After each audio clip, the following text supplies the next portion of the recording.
فرمانے، میری بات نہیں ہے۔ مولا علی اس حدیث کے راوی ہیں۔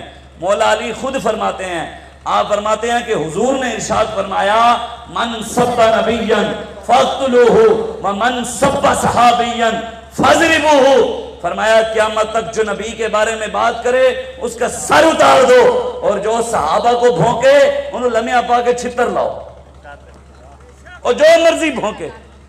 میرے سامنے ایک بندہ بیٹھا پیر صاحب، وہ کہنا جی آپ جی سادات کو چھتر ماریں گے؟ میں کہ تو صحابہ نو بھونک مار کے میں بھی کھاواں گا۔ میں کہ تو کون نے؟ میں کہ اتنے سیدنا صدیق اکبر امام حسن دے حسین نو سر اتے چک کے رکھیا، آج تو انہیں دے بارے میں بھونکے؟ اللہ قرآن میں اپنے محبوب کے غلام کی شانیں بیان کرے تو ان کے بارے میں باتیں کرے۔ ہمارے بزرگوں نے لکھا ہے، جو حضرت امیر معاویہ رضی اللہ تعالیٰ عنہ، آپ کے بارے میں اعلیٰ حضرت بریلوی فرماتے ہیں جو ان کے بارے میں بکواس کرے وہ جہنمی کتوں میں سے کتا ہے۔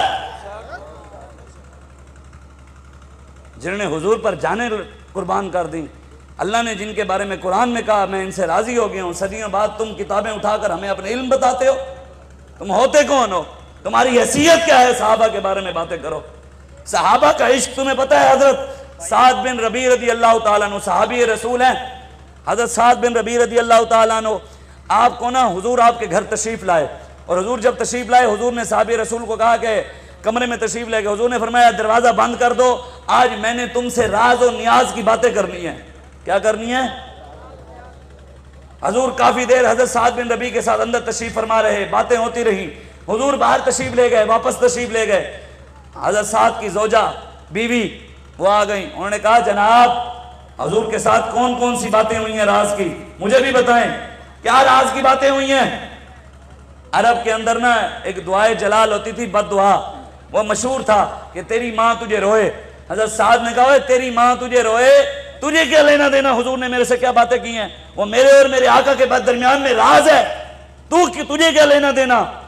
تو آپ کی زوجہ نے پتہ کیا کہا؟ انہوں نے کہا جناب جو جو باتیں آپ نے کی ہیں میں نے دروازے سے کان لگا کر سن لی ہیں، میں نے دروازے سے کان لگا کر دیکھیں صحابہ نے پھر ادب کیا کیا۔ آج صدیوں بعد کوئی چوڑا اٹھ کر صحابہ کے بارے میں بات کرے، وہ اپنی اوقات دیکھے۔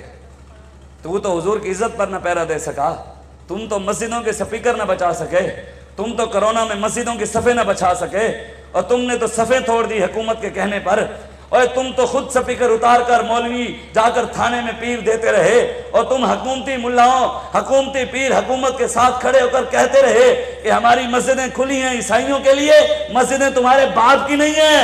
وَأَنَّ الْمَسَاجِدَ لِلَّهِ فَلَا تَدْعُوا مَعَ اللَّهِ، یہ مسجدیں اللہ کی ہیں، یہاں وہ داخل ہوگا جنہیں اللہ رسول داخل ہونے دے گا۔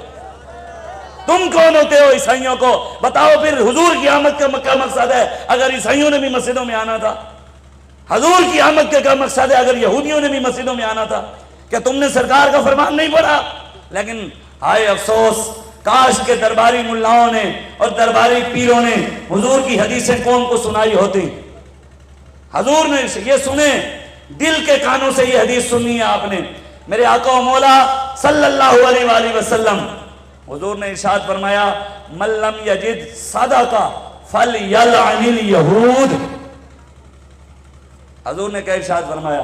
حضور نے فرمایا جس کسی مسلمان کے پاس صدقہ کرنے کے لیے پیسے نہیں ہیں، کوئی چیز صدقہ کرنے کے لیے گھر میں موجود نہیں ہے، چاول نہیں ہے، چنے نہیں ہے، کوئی چیز بانٹنے کے لیے صدقے کے لیے کچھ بھی نہیں ہے، من لم یجد صدقہ فلیلعن الیہود، جس کسی مسلمان کے پاس صدقہ کرنے کے لیے کچھ نہیں وہ کیا کرے؟ اس کا دل کرتا ہو کہ میں صدقہ کروں، وہ کیا کرے؟ حضور نے ارشاد فرمایا فَلْيَلْعَنِ الْيَهُودِ، وہ بیٹھ کر یہودیوں پہ لعنت بھیجی کرے، اللہ اس کو صدقے کا ثواب دے گا۔ کس نے ارشاد فرمایا؟ میری تو بات ہی نہیں ہے، تیرے منہ سے جو بات نکلی وہ ہو کے رہی۔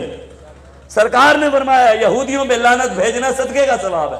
بتاؤ یہودیوں پہ لعنت بھیجنا، نصرانیوں پہ لعنت بھیجنا اگر صدقے کا ثواب ملتا ہے، اور گستاخ رسول پہ لعنت بھیجنا، مرزائیوں کے بہن بھائیوں پہ لعنت بھیجنا۔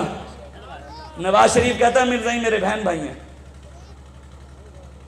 کسی ایک حکمران کو بھی دیکھ کے قرآن نہیں پڑھنا آیا۔